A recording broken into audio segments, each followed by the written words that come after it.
Hey everybody, HomeSliceHenry here, and I have officially returned from casting the Milwaukee Regional Championships this weekend. While I was away though, I was still doing a few battles here and there, and I had some amazing ELO gains up to 3250 ELO with a team created by an incredible Japanese streamer. Their in-game username is TA2WXYZ, and they were running an extremely interesting team with Shadow Dragonite, STEEL WING CORVIKNIGHT, and Swampert. And honestly, even though STEEL WING CORVIKNIGHT is the most exciting of the Pokemon on the team, I really feel like Swampert stole the show. So without further ado, let's hop into the matches. We're off to a great start in game number 1, Dragonite into Quagsire. Opponent safe switches into Shadow Jumpluff, and now Corviknight gets to hit the field. Now this Corviknight is not running Iron Head because this is actually a Corviknight that I caught in Milwaukee. Rookie of the Year spawning as a part of this event, and I was lucky enough to get an XXL Corviknight with pretty okay stats, so I built it, and that's why it doesn't have Iron Head. Even if it did have Iron Head, Steel Wing is all about the fast move damage. It's going to be really slow to get 2 charge attacks, but over time, it honestly proves to be a really nice Pokemon to use in the Zero Shield, and considering how slow Steel Wing is, I just decide to let it go because I have Swampert. Swampert was absolutely the MVP of this team. I'm going to be firing off Sludge at the Jumpluff, and Jumpluff is going to give up the final shield. I'm fully expecting that Jumpluff will try and catch here, so I'm going to throw one switch into the Dragonite, and they do go for the Sludge catch onto the Quagsire, but patience is my friend there, and now I get to fire off a superpower at the Quagsire, and that will pick up the knockout and deny all their energy. I am debuffed here. In the back is going to be a Shadow Galarian Weezing, and I just want to basically give them as few Fairy Winds as possible, so I will lower my defense again with another superpower.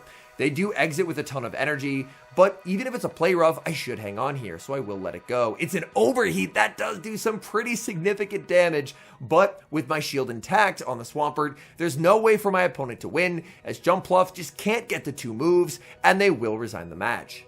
We see a very tricky lead in the next match, leading into a non-Shadow Jumpluff. This is a Pokemon that I am ABA weak to, as Swampert doesn't really want to see this either. But I'm hoping that if I can get the Jumpluff out of the way, then Swampert will have really nice play in the endgame. So I'm more than happy just to let the Dragonite go. They're going to have to Acrobatics to knock me out here. If they Aerial Ace, that will not be enough to knock out. I will make it to another Dragon Claw. My opponent actually banks the energy on that Jumpluff and makes a catch onto Lapras.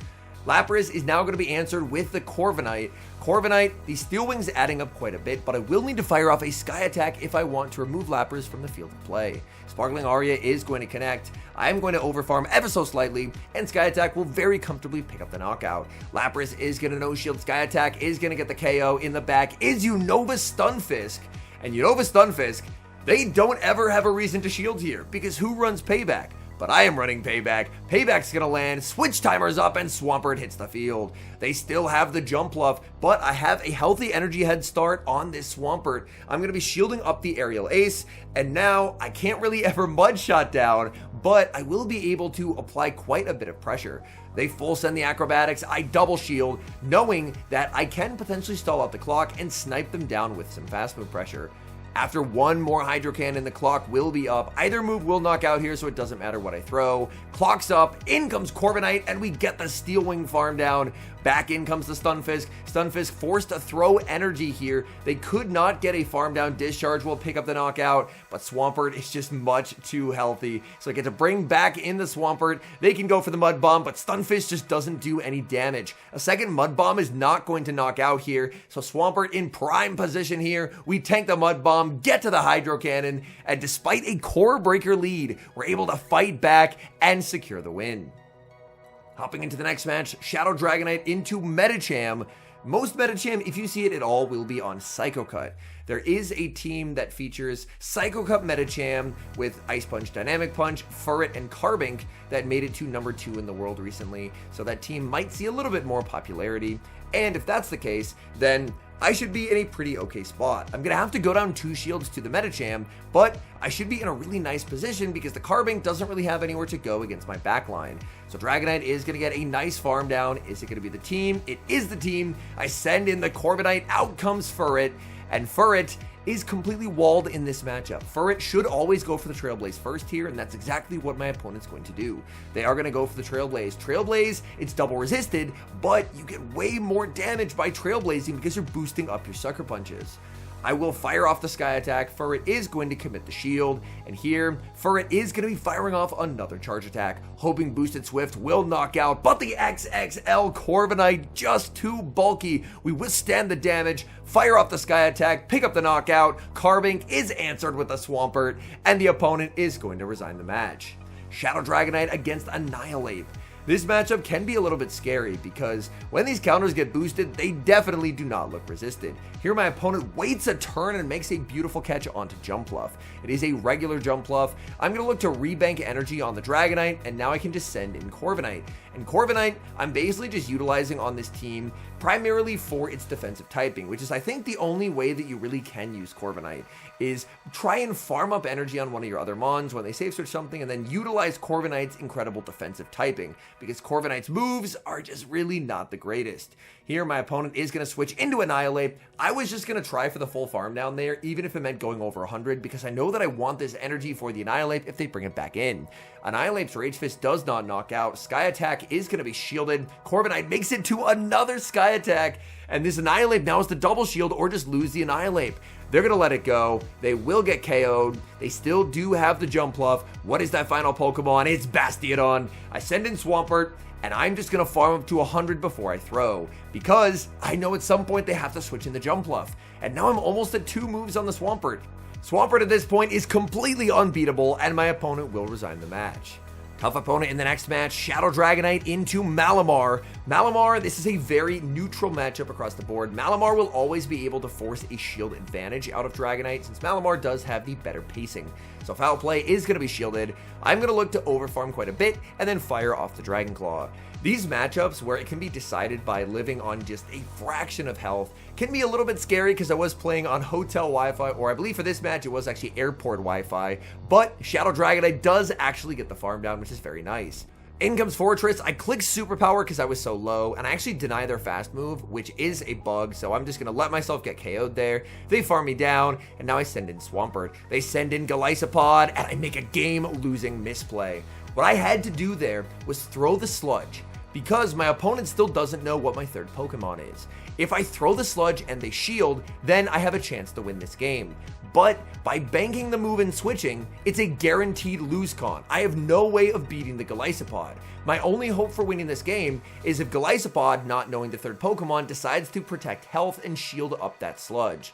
So unfortunately, the moment I switched, that was just a lost game, because Sludge, no shielded, will not be enough to knock out, and Golisopod is going to make it to 2 Aqua Jets. So I was able to win the lead and get some nice damage onto the Fortress, but Golisopod in the back proving to be a devastating core breaker, as we will unfortunately drop this match. We move to the next match, Shadow Dragonite into Gastrodon. This is a very nice lead matchup. Body Slam will still do massive damage because I am a Shadow Dragonite. I do not have a lot of bulk to work with, but considering Mud Slap is double resisted, I can actually no shield. So I will end up letting that through, and now looking to fire off a Dragon Claw. If they're staying in this matchup, it's probably one of those Gastrodon double fire teams, and if that's the case, then it's just an already won game.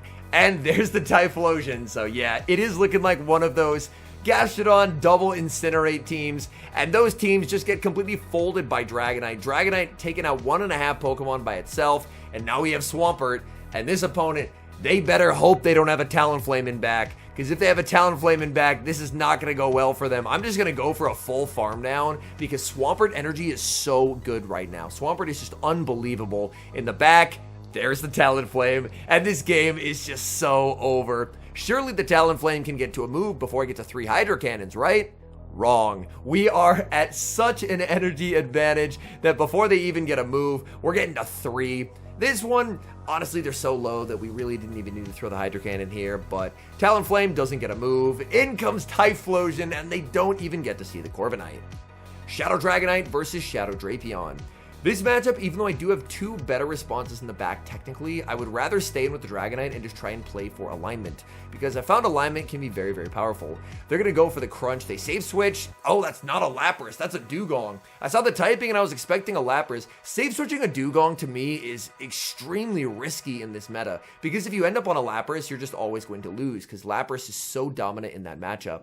They're going to go for the Icy Wind. I send in the Corviknight here, knowing that Corviknight is not going to do great, but I basically just need to use Corviknight as a damage sponge. it's going to not do a lot of damage with that Sky Attack just due to the fact that it is going to be pretty debuffed. But the goal is just get the Dugong low, because Dugong is a pretty big problem Pokemon for Swampert. Here my opponent is going to try for a farm down, but Corviknight hangs on. We just have enough health to force a shield. In comes Dragonite. They can't farm down before I get the farm down, so they're forced to throw their energy. And now I just have Swampert, which will be at a 2 mudshot advantage, and up a shield as well. What will they bring in here? They're sending in the Shadow Drapion. Drapion's just getting KO'd here by this Swampert. And now it's going to be a 1-shield Swampert versus an Azumarill. That's not a matchup Azumarill can win, and they will resign the match. Awful lead in the next match, leading into Galarian Weezing. Corviknight safe switch answered with a non-shadow for Alligator. And anytime for Alligator's on Corviknight, it's trouble for the Corviknight, regardless of moveset. For Alligator just absolutely destroys every Corviknight moveset that you can run, because it is such a massive pacing advantage. Here I go for the Sky Attack. My opponent actually no shields, and I debate shielding, but I didn't think that I could Steel Wing down. If I could Steel Wing down, it was worth it to flip switch, but I didn't think that I could. So I just have to hope that Swampert will be able to do well in the back. In comes Swampert, it's Bombardier, and there's no way for me to win this game, so I will just immediately resign the match. Shadow Dragonite into Talonflame, a very nice lead. Opponent is going to save switch into Furret. Here, I should switch right there into the Corviknight to catch the Swift, but honestly, I don't really know what I was thinking. I definitely should have switched. The fact that I didn't now really desyncs the switch timers, which is really, really bad for me. So realistically, I should have just caught the Swift onto Corviknight, and then I would have been in a perfect spot. I would have just never shielded the Corviknight because I don't need switch. Whereas now, my opponent only has to throw 2 charge attacks, and their switch clock will be available. This is the second one, so this means Talonflame will be available for my opponent to switch in, and there it is. So we have an incredibly favorable team comp advantage, but through misplays, my opponent is back in this game. And Corviknight is going to fall just shy of making another Sky Attack. In comes the Dragonite. I do get the Dragon Breath through as I should, which is very nice. And this is going to set up a 1-shield farm down for the Dragonite. So Dragonite does exit with quite a bit of energy. Furret is pretty low. I'm expecting to see the third here. Opponent brings in the Furret. They're not getting a move. They get farmed down. In the back is Diggersby, and now we know why they brought in the Furret. They were very weak to the Dragonite. I throw 3 Dragon Breaths and the Superpower because this will allow me to actually get the Hydro Cannon right here when they get the Scorching Sands. Landing this damage before a chance at a debuff is really, really nice because Scorching Sands debuffs can be very frustrating when they occur. And my opponent does get the Scorching Sands debuff, but now it doesn't matter because I landed a Hydro Cannon before a debuff was applied. So even though this is -1, it's still going to be enough to KO the Diggersby and take the win. Shadow Dragonite against Azumarill. Not a great lead matchup. I'm just going to try and bank a bunch of Dragonite energy, as Dragonite energy is often very useful in the back. I send in Corviknight, answered with Talonflame, and this is not looking great. I believe this matchup here, my internet was going a bit in and out. Hotel Wi-Fi, not the most reliable, but I will be able to fire off the Sky Attack. That actually ended up being a CMP tie there, which definitely wasn't intended. My opponent is going to get a big farm down. They do exit with energy, which is quite scary, and that actually forces me to throw energy as the Dragonite player, because I can't really afford to go down a shield on a Pokemon that doesn't have value, considering they have an Azumarill. So I switch into Swampert. In the back is Chestnut, and this is a game that I'm not really going to worry about. Like, in this instance, I had 0 flexible play no matter what I swapped, so I'll just top left and move to the next one. Hopping into the final match, and it's a bad lead. Shadow Dragonite staring down a Wigglytuff. In this instance, I actually decided to save switch to Swampert. Swampert is really, really strong into a lot of Wigglytuff teams because it's oftentimes Wigglytuff plus ground.